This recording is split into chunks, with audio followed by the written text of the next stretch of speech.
कक्षा 8 के लिए भूगोल की पाठ्यपुस्तक संसाधन एवं विकास के पाठ 1 संसाधन का अध्ययन करेंगे।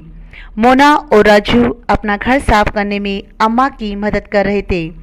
इन सभी चीज़ों को देखो, कपड़े, बर्तन, अनाज, कंघा, शहद की बोतल, किताबें, इनमें से प्रत्येक उपयोगी है।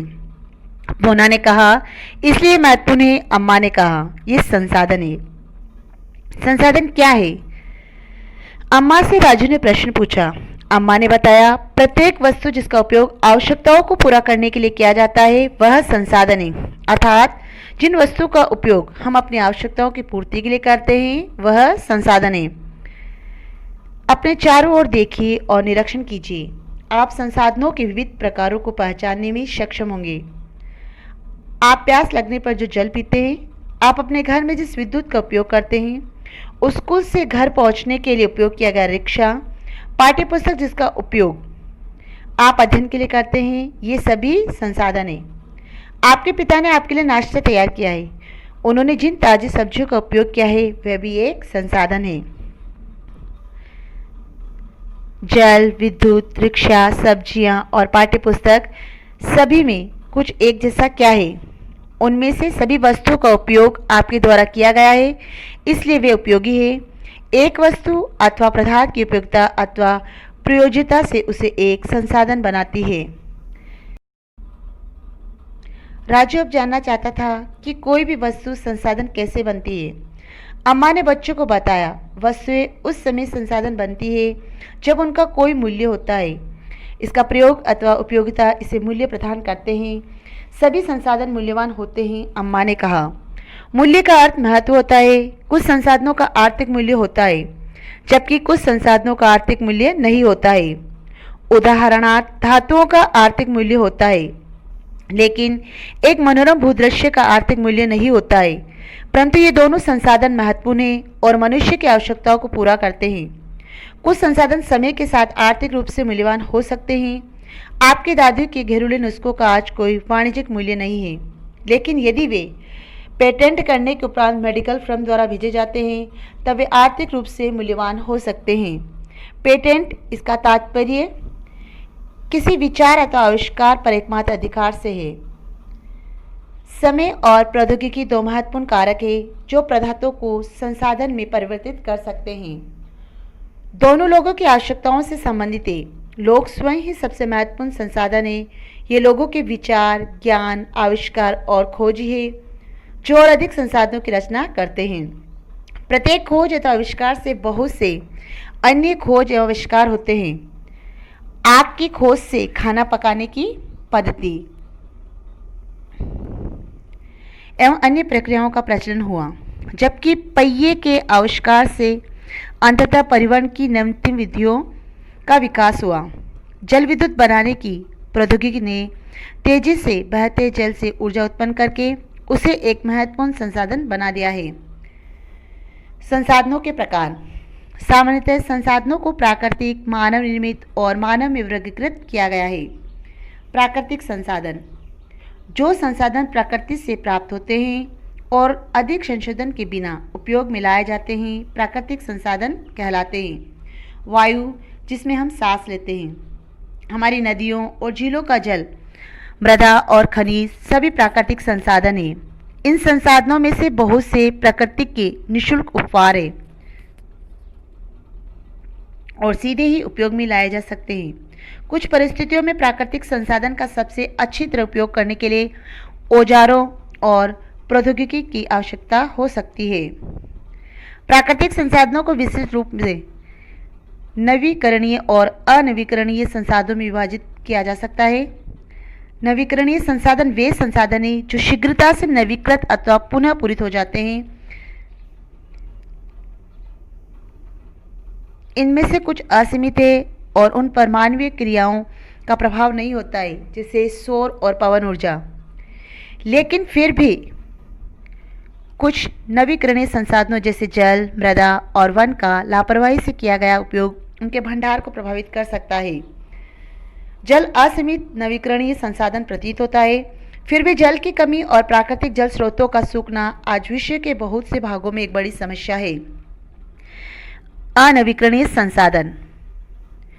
वे संसाधन जिनका भंडार सीमित है, भंडार के एक बार समाप्त होने के बाद उनके नवीकृत अथवा पुनः पूरित होने में हजारों वर्ष लग सकते हैं। यह अवधि मानव जीवन की अवधि से बहुत अधिक है।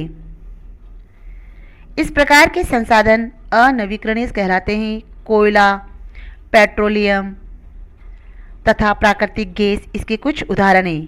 प्राकृतिक संसाधनों का वितरण भूभाग, जलवायु, ऊंचाई जैसे अनेक भौतिक कारकों पर निर्भर करता है। पृथ्वी पर इन कारकों में विभिन्नता होने के कारण संसाधनों का वितरण असमान है। मानव निर्मित संसाधन। कभी कभी प्राकृतिक पदार्थ तब संसाधन बन जाते हैं जब उनका मूल रूप बदल दिया जाता है।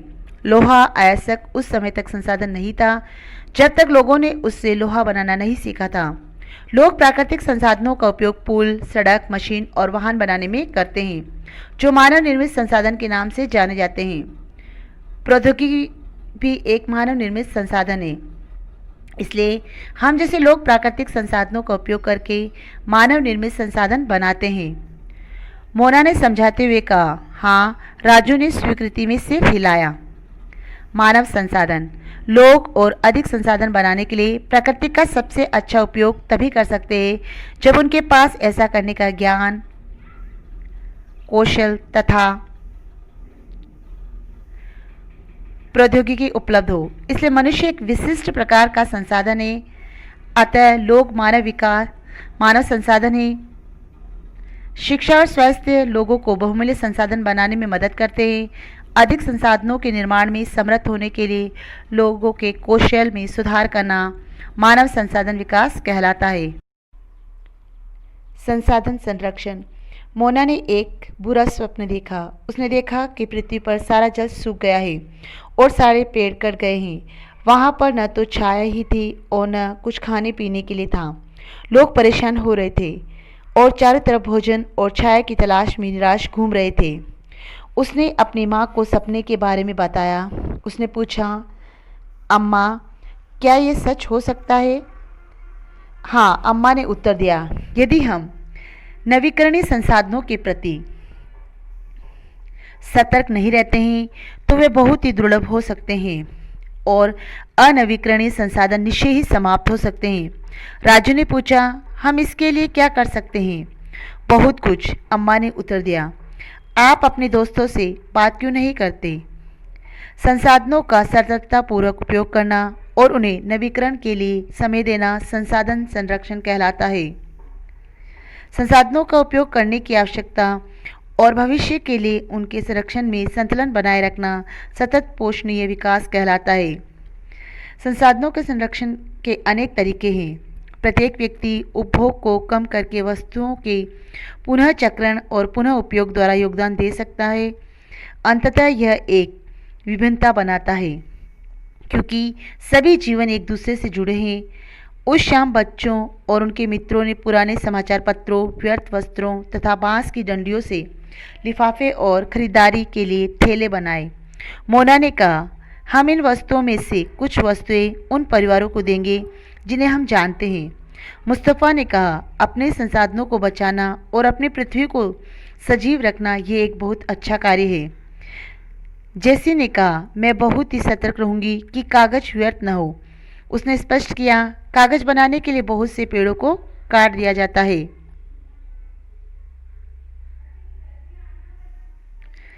मैं ध्यान रखूंगा कि मेरे घर में विद्युत व्यर्थ न हो।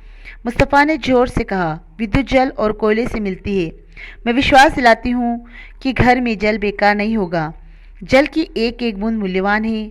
आशा ने कहा। बच्चों ने कहा, हम सब मिलकर अंतर ला सकते हैं।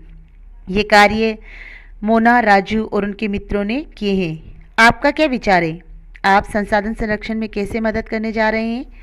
हमारी पृथ्वी और इस पर निवास करने वाले लोगों का भविष्य पेड़ पौधों और परितंत्र की सुरक्षा और संरक्षण से जुड़ा है। अब ये सुनिश्चित करना हमारा कर्तव्य हो जाता है कि सभी नवीकरणीय संसाधनों के उपयोग सतत पोषणीय है। पृथ्वी पर जीवन की विविधता संरक्षित की जाए, प्राकृतिक पर्यावरणीय तंत्र की हानि को कम से कम किया जाए। सतत पोषणीय विकास के कुछ सिद्धांत।